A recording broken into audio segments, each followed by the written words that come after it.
ನಮ್ಮಲ್ಲಿ ಎಷ್ಟೋ ಜನ ಗ್ರಾಜುಯೇಷನ್ ಆಗಿದ ತಕ್ಷಣ ಯಾವುದೇ ಕೆಲಸಕ್ಕೆ ಹೋಗದೆ ಬಿಸ್ನೆಸ್ನ ಸ್ಟಾರ್ಟ್ ಮಾಡಿ ಲೈಫಲ್ಲಿ ಸೆಟ್ಲ್ ಆಗಬೇಕು ಅಂತ ಅನ್ಕೊಂಡಿರ್ತೀವಿ. ಆದರೆ ಇನ್ವೆಸ್ಟ್ಮೆಂಟ್ಗೆ ದುಡ್ಡು ಇಲ್ಲದೆ ಬಿಸ್ನೆಸ್ನ ಸ್ಟಾರ್ಟ್ ಮಾಡೋಕ್ಕೆ ಆಗಲ್ಲ. ಅಪ್ಪನ ಕಡೆನೂ ಆಸ್ತಿ ಇಲ್ಲ, ಅಮ್ಮನ ಕಡೆನೂ ಆಸ್ತಿ ಇಲ್ಲ, ಸೇವಿಂಗ್ಸ್ ಕೂಡ ಇಲ್ಲ. ಸೊ ಬಿಸ್ನೆಸ್ನ ಸ್ಟಾರ್ಟ್ ಮಾಡೋಕ್ಕೆ ಇನ್ವೆಸ್ಟ್ಮೆಂಟ್ ಇರಲ್ಲ. ಆ್ಯಂಡ್ ಇನ್ನೂ ತುಂಬ ಜನ ಬೇರೆ ಕಂಪ್ನಿಲಿ ಕೆಲಸ ಮಾಡ್ತಾ ಇದ್ರು, ಅಲ್ಲಿರುವಂಥ ಪ್ರೆಷರ್ಗೆ, ಅಲ್ಲಿರುವಂಥ ವರ್ಕ್ ಲೋಡ್ಗೆ ಕೆಲಸ ಸಾಕಪ್ಪ, ನಾನೇ ಓನಾಗಿ ಬಿಸ್ನೆಸ್ನ ಸ್ಟಾರ್ಟ್ ಮಾಡ್ತೀನಿ ಅಂತ ಕೆಲವೊಂದೊಂದು ಬಿಸ್ನೆಸ್ ಕಾನ್ಸೆಪ್ಟ್ ಬಗ್ಗೆ ತುಂಬ ಪ್ಯಾಷನೇಟ್ ಆಗಿರ್ತಾರೆ. ಆದರೆ ಬಿಸ್ನೆಸ್ ಮಾಡಬೇಕು ಅಂತ ಎಷ್ಟೇ ಪ್ಯಾಷನೇಟ್ ಆಗಿದ್ರು ಅದನ್ನ ಸ್ಟಾರ್ಟ್ ಮಾಡೋಕ್ಕೆ ಬಂಡವಾಳ ಬೇಕಲ್ವಾ? ಆ ಬಂಡವಾಳಕ್ಕೆ ಸೇವಿಂಗ್ಸ್ ಇಲ್ಲ, ಬರೋ ಸಂಬಳ ಎಲ್ಲ EMI ಅದು ಇದಕ್ಕೆಂತೆಲ್ಲ ಹೋಗ್ತಾ ಇರುತ್ತೆ. ಅಟ್ಲೀಸ್ಟ್ ಬ್ಯಾಂಕಲ್ಲಿ ಲೋನ್ ಆದ್ರೂ ತಗೊಳ್ಳೋಣ ಅಂತ ಬ್ಯಾಂಕಿಗೆ ಹೋದ್ರೆ ಅದಂತೂ ತುಂಬಾ ದೊಡ್ಡ ಲಾಂಗ್ ಪ್ರೊಸೀಜರ್. ಯಾವುದೇ ಬಿಸ್ನೆಸ್ನ ಸ್ಟಾರ್ಟ್ ಮಾಡಬೇಕು ಅಂದ್ರೆ ತುಂಬಾ ದೊಡ್ಡ ಇನ್ವೆಸ್ಟ್ಮೆಂಟ್ ಬೇಕಾಗುತ್ತೆ. ಕಮ್ಮಿ ಬಜೆಟ್ ಅಲ್ಲಿ ಯಾವ್ದಾದ್ರು ಚಿಕ್ಕದಾಗಿ ಬಿಸ್ನೆಸ್ ಮಾಡೋಣ ಅಂದ್ರೆ ಯಾವ ಬಿಸ್ನೆಸ್ ನ ಮಾಡಬೇಕು ಅಂತ ನಿಮ್ಗೆ ಯಾರಿಗೂ ಗೊತ್ತಿರಲ್ಲ. ನಿಮ್ಮೆಲ್ಲರ ಈ ಡೌಟ್ ನ ಕ್ಲಿಯರ್ ಮಾಡಕ್ಕೆ ನಾನು ಇವತ್ತಿನ ವಿಡಿಯೋದಲ್ಲಿ ಲೋ ಇನ್ವೆಸ್ಟ್ಮೆಂಟ್ ಅಲ್ಲಿ ಸ್ಟಾರ್ಟ್ ಮಾಡುವಂತ ಟಾಪ್ 5 ಬಿಸ್ನೆಸ್ ಬಗ್ಗೆ ನಾನು ಹೇಳ್ತೀನಿ. ಅದಕ್ಕೋಸ್ಕರ ವಿಡಿಯೋನ ಕಂಪ್ಲೀಟ್ ಆಗಿ ನೋಡಿ. ಈ ವಿಡಿಯೋನ ನಿಮ್ಮ ಫ್ರೆಂಡ್ಸು ಫ್ಯಾಮಿಲಿ ಎಲ್ರಿಗೂ ಶೇರ್ ಮಾಡಿ. ನೀವು ನೋಡ್ತಾ ಇದ್ದೀರಾ freedom Kannada business group channel. ನಾನು ಆಂಕರ್ ಕಿಶೋರ್. ಲೋ ಇನ್ವೆಸ್ಟ್ಮೆಂಟ್ ಇಂದ ಸ್ಟಾರ್ಟ್ ಮಾಡುವಂತ 5 ಬಿಸ್ನೆಸ್ಗಳಲ್ಲಿ ಮೊದಲನೇದಾಗಿ ನಾನು ಇವಾಗ ಹೋಮ್ ಮೇಡ್ ಚಾಕ್ಲೇಟ್ ಬಿಸ್ನೆಸ್ ಬಗ್ಗೆ ಹೇಳ್ತೀನಿ. ಚಾಕ್ಲೇಟ್ ಅಂದ್ರೆ ಯಾರಿಗೆ ಇಷ್ಟ ಇಲ್ಲ? ಚಾಕ್ಲೇಟ್ನ ತಿನ್ನೋರಿಗೆ ಏಜ್ ಗ್ರೂಪ್ ಅನ್ನೋದು ಇಲ್ವೇ ಇಲ್ಲ. ಚಿಕ್ಕವರು ತಿಂತಾರೆ, ವಯಸ್ಸಾದವರು ತಿಂತಾರೆ, ಎಲ್ಲರೂ ತಿಂತಾರೆ. ಯಾವುದೇ ಒಕೇಶನ್ ಇದ್ರೂ ಚಾಕ್ಲೇಟ್ ಕೊಡೋದು ಒಂಥರ ಹ್ಯಾಬಿಟ್ ಆಗ್ಬಿಟ್ಟಿದೆ. ಅಂಡ್ ಈ ಬಿಸ್ನೆಸ್ನ ಸ್ಟಾರ್ಟ್ ಮಾಡೋಕ್ಕೆ ನಿಮಗೆ ದೊಡ್ಡ ದೊಡ್ಡ ಫ್ಯಾಕ್ಟ್ರಿಗಳೇ ಬೇಕಾಗಿಲ್ಲ. ಇದನ್ನ ನೀವು ಮನೇಲಿ ಕೂಡ ಮಾಡ್ಬೋದು. ಯಾಕಂದ್ರೆ ಹೋಮ್ ಮೇಡ್ ಚಾಕ್ಲೇಟ್ಗೆ ತುಂಬಾ ಡಿಮ್ಯಾಂಡ್ ಇದೆ. ನೀವು ಮನೇಲೆ ಚಿಕ್ಕದಾಗಿ home made chocolate business start ಮಾಡಬೇಕು ಅಂದ್ರೆ ನಿಮಗೆ ಕೇವಲ 5 ರಿಂದ 10 ಸಾವಿರ ರೂಪಾಯಿ ಇನ್ವೆಸ್ಟ್ಮೆಂಟ್ ಇದ್ರೆ ಸಾಕು. ಈ 5 ರಿಂದ 10 ಸಾವಿರದಲ್ಲಿ ಎಲ್ಲ ರಾ ಮೆಟೀರಿಯಲ್ಸ್ ನ ತಗೊಂಡು ಇದರ ಜೊತೆಗೆ ಒಂದು ಫ್ರಿಡ್ಜ್ ಬೇಕಾಗುತ್ತೆ ಅಂಡ್ ಇನ್ನೊಂದು ಮೈಕ್ರೋವೇವ್ ಬೇಕಾಗುತ್ತೆ. ಮನೇಲೆ ಈ ಬಿಸ್ನೆಸ್ ಸ್ಟಾರ್ಟ್ ಮಾಡೋದ್ರಿಂದ ಜಾಸ್ತಿ ಸ್ಪೇಸ್ ಬೇಕಾಗಲ್ಲ, ಆದ್ರೂ ಒಂದು ಅಂದಾಜಾಗಿ 10x10 ಸ್ಪೇಸ್ ಬೇಕಾಗುತ್ತೆ. ಆಮೇಲೆ ಗೌರ್ಮೆಂಟ್ ಇಂದ MSME, FSSAI ಲೈಸೆನ್ಸ್ ನ ತಗೋಬೇಕಾಗುತ್ತೆ ಅಂಡ್ GST ನ ಕಂಪಲ್ಸರಿಯಾಗಿ ರಿಜಿಸ್ಟರ್ ಮಾಡ್ಕೋಬೇಕಾಗುತ್ತೆ. ಈ ಒಂದು ಬಿಸ್ನೆಸ್ಗೆ ಇಂಡಿಯಾದಲ್ಲಿ ತುಂಬಾ ವೈಡ್ ಮಾರ್ಕೆಟ್ ಇದೆ. ನೀವು ಸ್ಮಾಲ್ ಸ್ಕೇಲ್ ಅಲ್ಲಿ ಈ ಬಿಸ್ನೆಸ್ ನ ಮನೇಲಿ ಕೂಡ ಸ್ಟಾರ್ಟ್ ಮಾಡಿದ್ರು ನೀವು ತಿಂಗಳಿಗೆ ಆವರೇಜ್ ಆಗಿ 30,000 ರೂಪೀಸ್ ಪ್ರಾಫಿಟ್ ನ ಮಾಡಬಹುದು.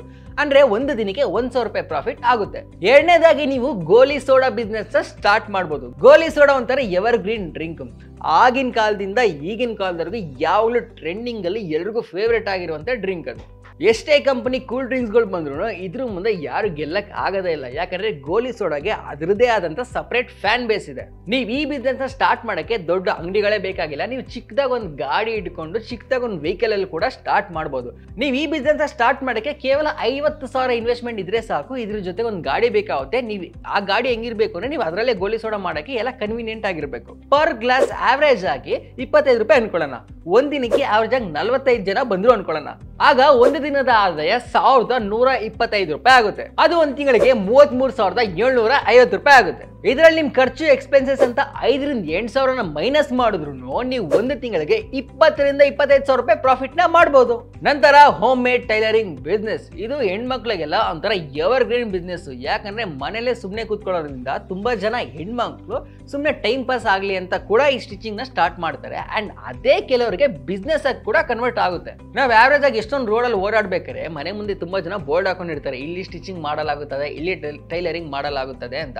ತುಂಬಾ ಜನ ಹೆಣ್ಮಕ್ಳು ಇದನ್ನ ಪ್ಯಾಷನ್ ಆಗಿ ಸ್ಟಾರ್ಟ್ ಮಾಡಿ ಇದನ್ನೇ ಬಿಸ್ನೆಸ್ ಆಗಿ ಕನ್ವರ್ಟ್ ಮಾಡ್ಕೊಂಡಿರ್ತಾರೆ.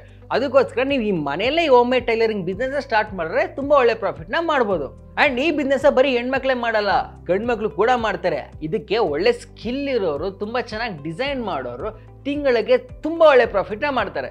ಈ ಬಿಸ್ನೆಸ್ಗೆ ಸ್ಕಿಲ್ ಬೇಕು ಗುರು, ಸ್ಕಿಲ್ ಇಲ್ಲ ಅಂದ್ರೆ ಮಾಡೋಕ್ಕಾಗಲ್ಲ. ನಮ್ಗೆ ಡಿಸೈನ್ ಅಂದ್ರೆ ಗೊತ್ತಿಲ್ಲ, ಟೈಲರಿಂಗ್ ಬಗ್ಗೆ A to Z ಏನೂ ಗೊತ್ತಿಲ್ಲ ಅಂತ ಯೋಚನೆ ಮಾಡ್ತಾ ಇದ್ದೀರಾ? ಜಾಸ್ತಿ ತಲೆ ಕೆಡಿಸ್ಕೊಳಕ್ ಹೋಗಬೇಡಿ.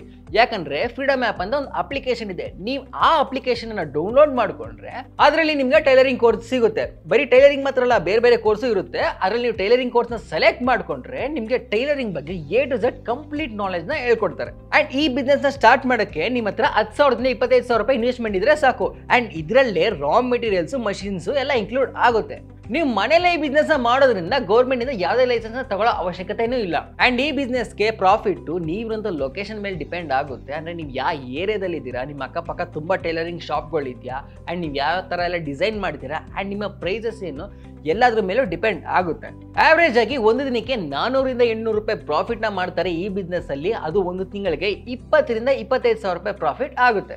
ನಾಲ್ಕನೇದಾಗಿ ಟಿಫನ್ ಸರ್ವಿಸ್ ಬಿಸ್ನೆಸ್. ಇದನ್ನ ನೀವು ಮನೆಯಲ್ಲೇ ಸ್ಟಾರ್ಟ್ ಮಾಡಬಹುದು. ಈಗಿರುವಂತ ಬಿಸಿ ಶೆಡ್ಯೂಲ್ ಅಲ್ಲಿ ಯಾರು ಕೂಡ ಬ್ರೇಕ್ಫಾಸ್ಟ್ ಲಂಚ್ ಅವರೇ ಪ್ರಿಪೇರ್ ಮಾಡಲ್ಲ. ತುಂಬಾ ಜನ ಫಾಸ್ಟ್ ಫುಡ್ ಸೆಂಟರ್ಗೆ ಹೋಗ್ತಾರೆ. ಅಂಡ್ ನೀವು ಮನೇಲೆ ಪ್ರಿಪೇರ್ ಮಾಡಿ ಸೇಲ್ ಮಾಡ್ತೀರಾ ಅಂದ್ರೆ ಅದಕ್ಕೆ ತುಂಬಾ ಒಳ್ಳೆ ಡಿಮ್ಯಾಂಡ್ ಇರುತ್ತೆ. ಅದರಿಂದ ನೀವು ತುಂಬಾ ಒಳ್ಳೆ ಪ್ರಾಫಿಟ್ ನ ಮಾಡಬಹುದು. ಯಾಕಂದ್ರೆ ತುಂಬಾ ಜನರ ಮೈಂಡ್ ಸೆಟ್ ಹೆಂಗಿರುತ್ತೆ ಅಂದ್ರೆ, ಈಗ ಫಾಸ್ಟ್ ಫುಡ್ ಸೆಂಟರ್ಗೆ ಹೋಗಿ ಊಟ ಮಾಡಬೇಕು ಅಂದ್ರೆ ಅಲ್ಲೆಲ್ಲ ತುಂಬಾ ಸೋಡಾ ಹಾಕ್ತಾರೆ, ಅಲ್ಲಿರುವಂತ ಊಟಗಳೆಲ್ಲ ಹೆಲ್ದಿ ಆಗಿರಲ್ಲ, ಹೈಜಿನ್ ಆಗಿ ಮಾಡಿರಲ್ಲ ಅನ್ಕೋತಾರೆ.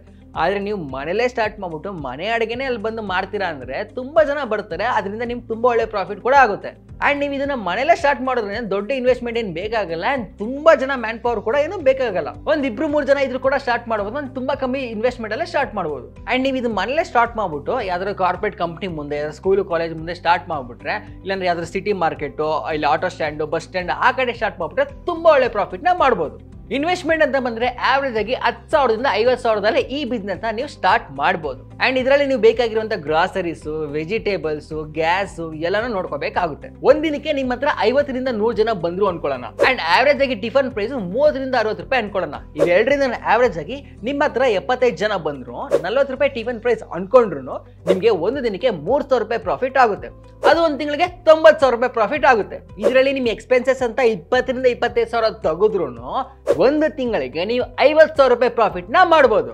ಐದನೇದಾಗಿ paper plate and cup business. Paper plate ಕಪ್ಗೆ ಎಲ್ಲ ಕಡೆ ತುಂಬಾ ಡಿಮ್ಯಾಂಡ್ ಇದೆ. ಈ ಕಾರ್ಪೊರೇಟ್ ಕಂಪನಿ ಆಗಿರ್ಬೋದು, ಕೆಫೆಗಳಾಗಿರ್ಬೋದು, ಹೋಟೆಲ್ಗಳಾಗಿರ್ಬೋದು, ಸ್ಕೂಲು, ಕಾಲೇಜು, ಹಾಸ್ಪಿಟಲ್ ಎಲ್ಲ ಕಡೆನೂ ತುಂಬಾ ಒಳ್ಳೆ ಡಿಮ್ಯಾಂಡ್ ಇದೆ. ನೀವು ಈ ಬಿಸ್ನೆಸ್ ಸ್ಟಾರ್ಟ್ ಮಾಡಕ್ ಮುಂಚೆ ನಿಮ್ಗೆ ಬೇಕಾಗಿರುವಂತ ಪೇಪರ್ ಆಗಿರ್ಬೋದು ಅಂಡ್ ಬೇರೆ ರಾ ಮೆಟೀರಿಯಲ್ಸ್ ಎಲ್ಲಾನು ಒಳ್ಳೆ ಕಡೆ ಸಪ್ಲೈನ ತಗೋಬೇಕಾಗುತ್ತೆ. ಒಳ್ಳೆ ಕಡೆ ಡೀಲರ್ಶಿಪ್ ನ ಕಾಂಟ್ಯಾಕ್ಟ್ ಇಟ್ಕೊಂಡು ಈ ಬಿಸ್ನೆಸ್ ಸ್ಟಾರ್ಟ್ ಮಾಡಬೇಕು. ಅಂಡ್ ಇದರ ಜೊತೆಗೆ ಮಾರ್ಕೆಟ್ ರಿಸರ್ಚ್ ಮಾಡಬೇಕಾಗುತ್ತೆ. ಮಾರ್ಕೆಟ್ ಡಿಮ್ಯಾಂಡ್ ಹೆಂಗಿದೆ, ನಿಮ್ ಸುತ್ತಮುತ್ತ ಬೇರೆ ಕಾಂಪಿಟೇಟರ್ಸ್ ಇದಾರಾ ಇಲ್ವಾ ಅಂತೆಲ್ಲ ತಿಳ್ಕೊಂಡು ಮಾರ್ಕೆಟ್ ರಿಸರ್ಚ್ ನ ಮುಗಿಸಿ ಈ ಬಿಸ್ನೆಸ್ ನ ಸ್ಟಾರ್ಟ್ ಮಾಡಬೇಕಾಗುತ್ತೆ. ಈ ಬಿಸ್ನೆಸ್ ನ ನೀವು ಮನೇಲಿ ಕೂಡ ಸ್ಟಾರ್ಟ್ ಮಾಡಬಹುದು. ನೀವು ಸ್ಮಾಲ್ ಸ್ಕೇಲ್ ಅಲ್ಲಿ ಈ ಬಿಸ್ನೆಸ್ ನ ಸ್ಟಾರ್ಟ್ ಮಾಡ್ತೀರಾ ಅಂದ್ರೆ ನಿಮಗೆ ಮಷಿನ್ ಪ್ರೈಸ್ 2ರಿಂದ 5 ಲಕ್ಷ ರೂಪಾಯಿ ಸಿಗುತ್ತೆ. ಅಂಡ್ ರಾ ಮೆಟೀರಿಯಲ್ಸ್ 3ರಿಂದ 5 ಲಕ್ಷ ರೂಪಾಯಿ ಸಿಗುತ್ತೆ.